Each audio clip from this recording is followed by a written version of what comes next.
Oi, gente, tudo bem? Estamos aqui para mais uma aula de biologia. O assunto da aula de hoje é sobre o sistema respiratório. Então, vamos lá? Aqui eu coloquei para vocês o mesmo esquema de todas as aulas. Coloquei uma visão mais geral sobre cada órgão que faz parte. E aquelas pessoas que gostam de numerarzinho assim, decorar por ordem, então tá aqui. Aqui nós temos uma visão mais geral também sobre as vias aéreas. Então, nós temos primeiro a cavidade nasal, começa pelo nosso narizinho, que é onde o ar é aquecido e filtrado. É filtrado pelos nossos pelos, por isso que é muito importante não tirar os pelos do nariz. Cortar pode, né, gente? Mas tirar ele, cortar tipo quando passa para fora, mas tirar totalmente eles não pode, porque é eles que vão filtrar esse ar que a gente respira, liberando então toda aquela parte ruim desse ar. Aí depois nós vamos ter a faringe. A faringe lembra que ela também tem no sistema digestório. E o que acontece? Ela possui epiglote. Então, a epiglote faz com que esse ar, quando a epiglote abre e fecha a parte digestória, ela faz com que o ar vá diretamente para os nossos pulmões. Depois da faringe, nós vamos ter a laringe, que é o local onde a gente vai encontrar as cordas vocais.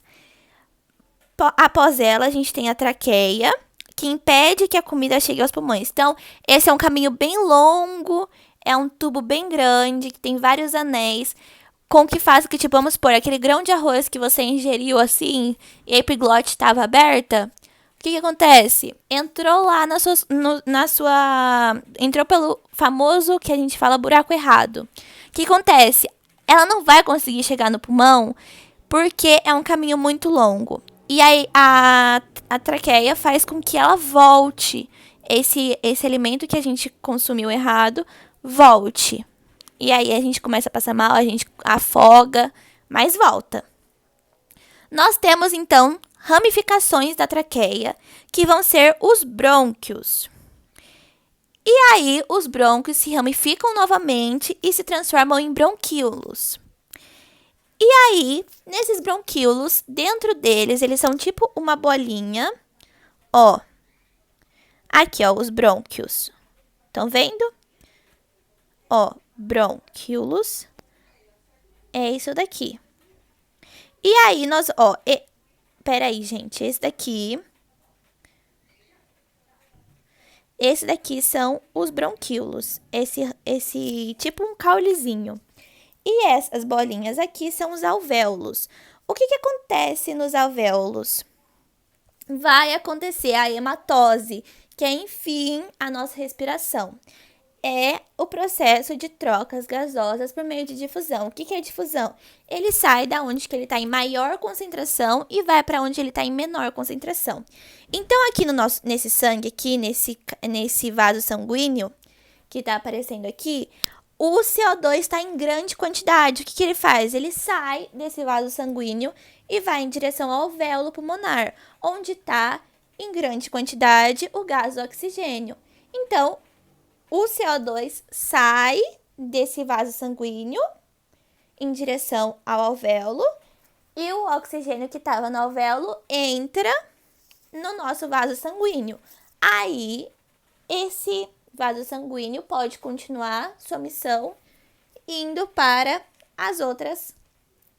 nossos outros órgãos, nossas outras células, porque já está oxigenado, ok? É basicamente isso, a hematose. Então, a hematose ocorre na onde? Nos alvéolos, tá bom? A ventilação pulmonar, o que vai ser? É a renovação dos conteúdos dos nossos pulmões. Então, nós temos a inspiração e a expiração. A inspiração é quando a gente respira fundo. É a fase do enchimento dos pulmões. É a fase em que a gente enche o nosso pulmão de gás oxigênio, que estava na nossa atmosfera. A expiração é quando a gente solta o conteúdo que estava nos nossos pulmões, que devia ser o gás carbônico, porque a gente respira o gás oxigênio e libera o gás carbônico. Tá chovendo, gente, perdão.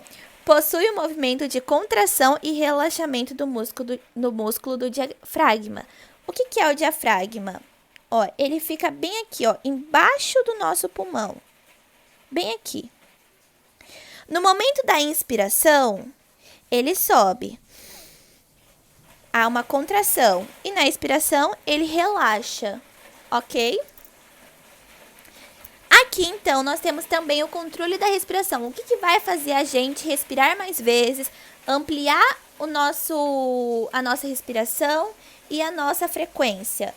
É o nosso pH sanguíneo. Então, quando está muito ácido, ele causa um aumento dessa frequência e um aumento da amplitude, porque ele precisa estabilizar. Então, você precisa respirar mais vezes para ter mais gás oxigênio. Quando o sangue está alcalino, ou seja, ele está básico, diminui a frequência e a amplitude, porque ele precisa dar uma controlada.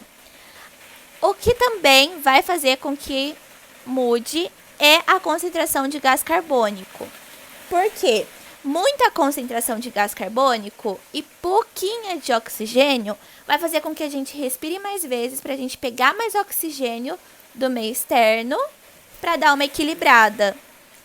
A concentração de gás oxigênio, quando está em muito oxigênio, para que a gente vai precisar respirar mais vezes? Então, diminui a nossa amplitude e diminui a concentração. A frequência.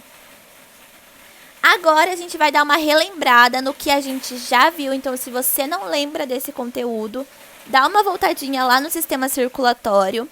A gente vai ver o transporte de gases. O que ocorre com esse gás que já tá, com esse sangue que já está oxigenado? O nosso gás oxigênio, ele é transportado pelo nosso sangue para chegar até as outras células dos demais corpos, porque isso ocorre no pulmão, nos alvéolos, e tem que chegar para todas as células do corpo. E ela ocorre por meio do sangue e por meio de glóbulos vermelhos, lembra? Os glóbulos vermelhos são as hemácias, e dentro das hemácias tem as hemoglobinas, que tem muita atração por oxigênio. Então, quando ela vê um oxigênio, vamos supor que aqui esse X é a hemácia. Quando ela vê o oxigênio, ela já se junta por completo e pronto. Aí depois que vai ter a quebra nas células, que as células quebram essa relação das duas, entendeu? Então, elas têm muita atração pelo oxigênio se juntando. É basicamente isso, a aula de sistema respiratório. Eu espero que vocês tenham gostado. Qualquer dúvida, podem deixar nos comentários que eu vou estar vendo. Tchau, tchau e até a próxima aula.